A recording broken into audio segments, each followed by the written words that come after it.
So last month or so, I bought a bunch of excess watches off of a buddy of mine who was trimming down his collection. Now, I've owned a few of these, but I kind of felt like this is the first one of these I really had. I had two others, but they were both compromised in one way or the other. But I got this off of him, and I didn't figure that I was going to keep it because I sold the other two, right? And I don't know. And then I opened it up, and I was like, I can't believe it. It really is that beautiful.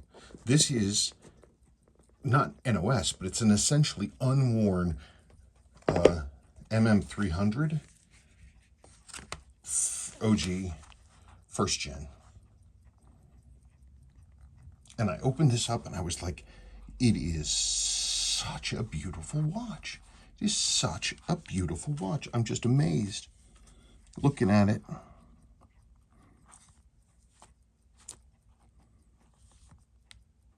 I don't know. It's in really nice physical condition, and that's definitely a key. But I always used to think to myself, oh, it's got those round top markers, and those are kind of weird. And it's ever so slightly too heavy or too tall, or whatever reason I was thinking. But I opened it up, and I saw it, and it was just like love at first sight.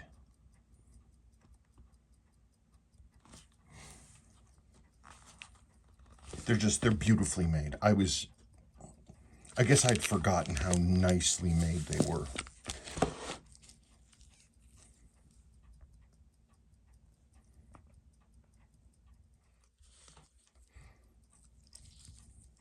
So this has never been serviced. It's never really been worn. And I've never had one that looked like this. The first one I bought when they I don't know, not long after they came out, but I bought it secondhand from some rich kid who bought one, and he thought he would just Scotch-Brite the whole thing to make it brushed, and he ground down the surface of the bracelet. It was just so jacked up. And I sold that one. Then I bought another one on Reddit, but it had its bracelet was jacked up badly. Somebody had tried to, I don't know, do something to it, but I mean, I got it going, but it was clearly it had really been worked over. This one, on the other hand,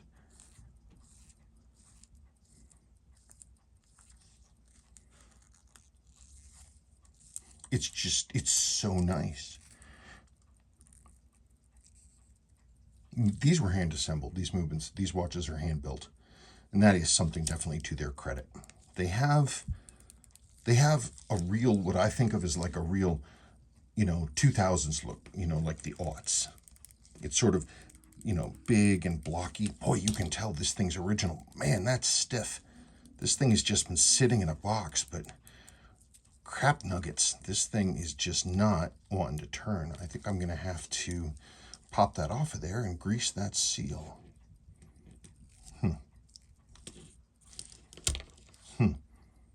Yeah, that's kind of annoying. Any case, I can't stand it. I've got to get that bezel off. One nice thing with these, unlike having the older Seikos that you have the cutout to get your case tool in, then it's usually just this tiny little fingernail space. They have this nice big gap there. So actually I wrapped this thing the wrong way.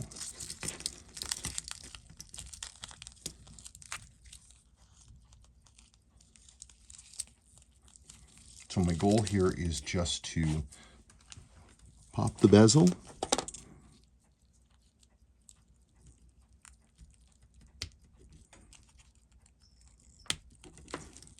Just like that. Okay, so there we are. Rotating ring is off. And gosh, look at that. It's perfectly clean underneath. Man. Now, yeah, this gasket is original to the... there you are. This gasket is original to this watch, but it's in fine condition. So we are going to do what Seiko tells us to do. There's your gasket.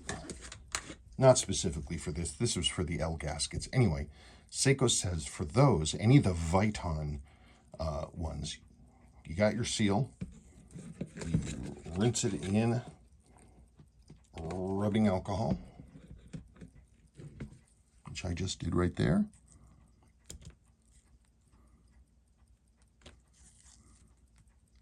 Okay, now I'm gonna let it air dry, then I'm gonna come back, we're gonna grease it, and we'll reinstall. While we're waiting for that gasket to air dry, there you are. That's what's underneath the rotating ring of a Marinemaster.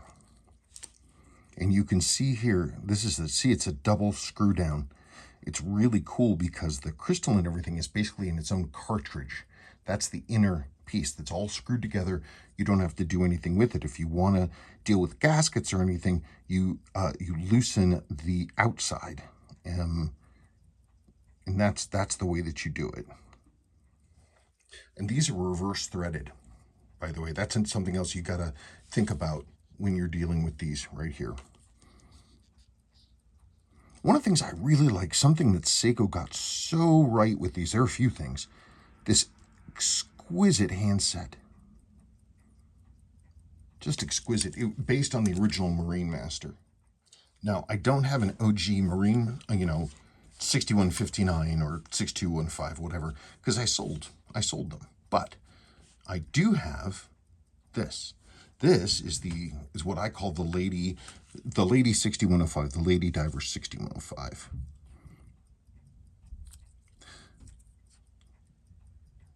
Yeah, 22050768. Beautifully made, with this gorgeous, cutout. It's so nice. And they had a beautifully made dial. That was a small version of the 6159 7000 7001, which itself came from the 6215 7000s.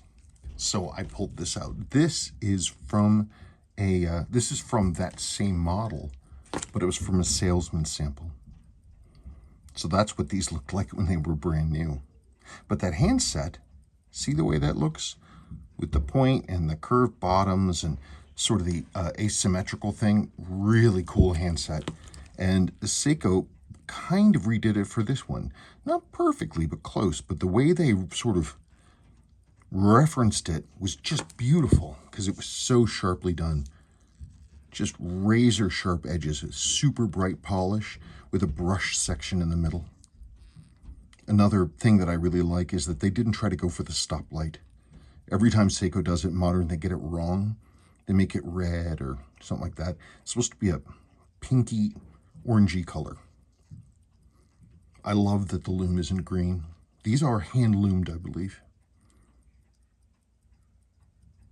Yeah, but the fact that they didn't make that a stoplight, that was a really smart choice. Because it would have been a great distraction. There you go. You can see this was a Dyni product, but I think Dyni produced a lot of the dials for both. You can usually tell it's a Dyni, not just because it has a Dyni symbol on it, but because the dial will be a blank that has these markers on it. It's not hollow stamped like the Suwa ones tended to be. So these are some kind of an applied marker, I believe. Isn't that beautiful? Yeah, gorgeous. Wish I could make it like 30% larger. Man, would I wear it.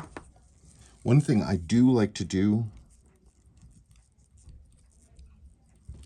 when I'm installing one of these, especially when it has a ratchet on the bottom, this is just the lightest amount. I like to grease up the bottoms. I mean, literally, I'm not pressing down or anything. I'm just kind of running the bottom over it to make it a little more smooth. Maybe it doesn't need it, maybe it does. So there we go, we got that back on.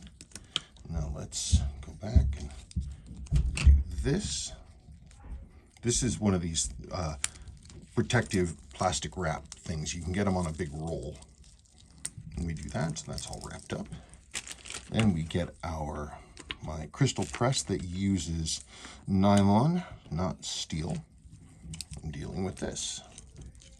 Just like, and we're gonna go like that. I usually I usually hold it up like this so I can make sure it's exactly where I want it to be and it's nice and centered. Oops. Oh yeah, that die's kind of worn, isn't it, in the middle? That's why it keeps falling off. Okay. There she blows. Let's see if I did it right.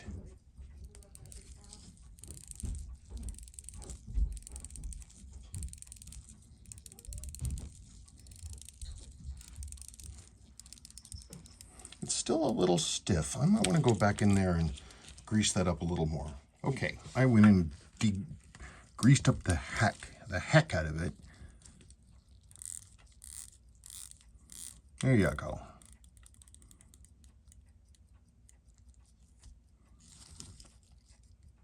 So if you're experiencing a stiff bezel, that's the answer. More grease. Oh geez, I gotta resize this thing. Oh my god, that's such a pain in the ass to deal with these. These things have the old pin and collar system. So there's a pin holding it in, yes.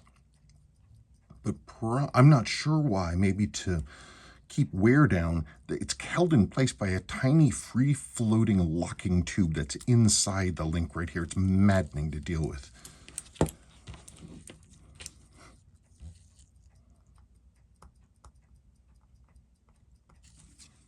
I did not have to pull one of these apart, thank goodness. I guess to get back to the beginning, it's just they really did well. It's interesting that the changes they made really take this away from the first, the 6159s, 6215s, because they made the case a little beefier. They actually made it taller. This little flat line here, it's like they took the case and stretched it, because the originals don't have that. They just made the case thicker. I'm sure it's something to do with the movement. But it's so beautifully finished. And the bracelet really works with the very, it has just a slight taper. And the fact the lugs are recessed, these are all choices that I would not have made. And again, I would have been wrong. I find that it's a surprising design. Surprisingly attractive too. Yeah, the Gen ones here, SBDX001, these are the ones that I really dig. The SBDX017s, they're the next successor. They have the DLC coating on it and all that stuff. The loom is kind of greenish, which I do not dig. I don't know. I'm glad to have it back. I'm glad to have this one here. If any of the three was going to be here, it was this one. So I don't need to worry about the slot in the box that this one goes to, because God willing, I'm hoping that I don't ever need to sell this, because I think I'm going to keep it. So let's see the official changing of the guard. Frickin' diver's clasp broke on this thing, by the way. I still can't believe it. The same thing that killed that Marinemaster in Hawaii is that the dive clasp little extension thing snapped off right there.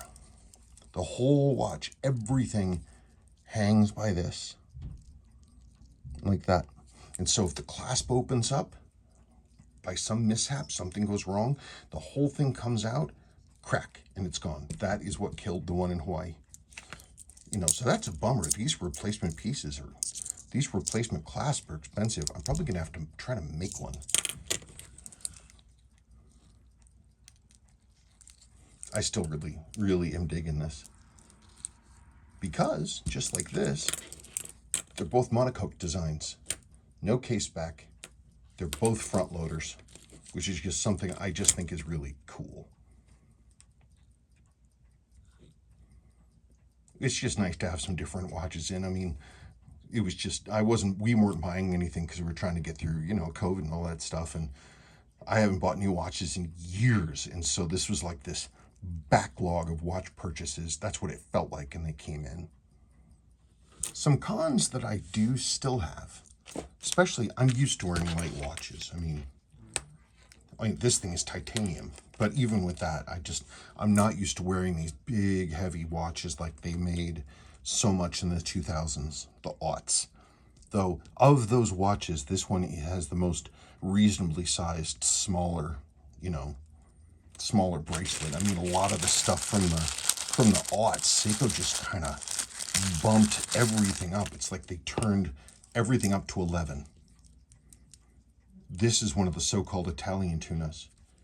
And just look at that beast of a bracelet. Look at that thing. So I'm sitting here talking about how big and heavy that is. Look at that chunky thing. A lot of people stole these bracelets because they wanted to put them on their first-gen monsters. Big bracelet. I mean, it fits the watch, but it's just such a particularly aughts design.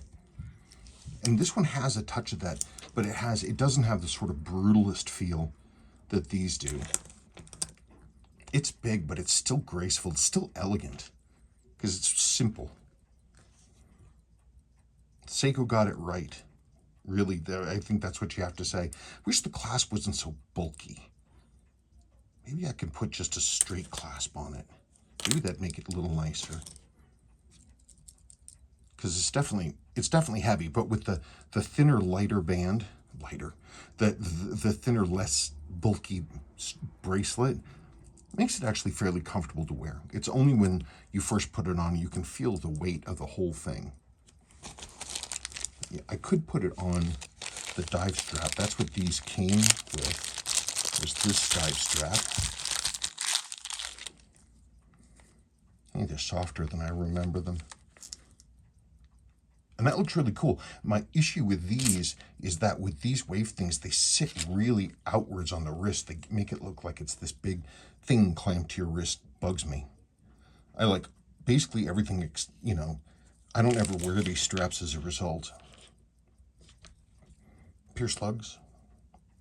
I'm going to have to try and see if I can, because I like the diver's extension, but I think I would like it more if it wasn't quite so bulky. The Marinemaster 300 SBDX001, first gen, not NOS, but very good. Okay, thank you.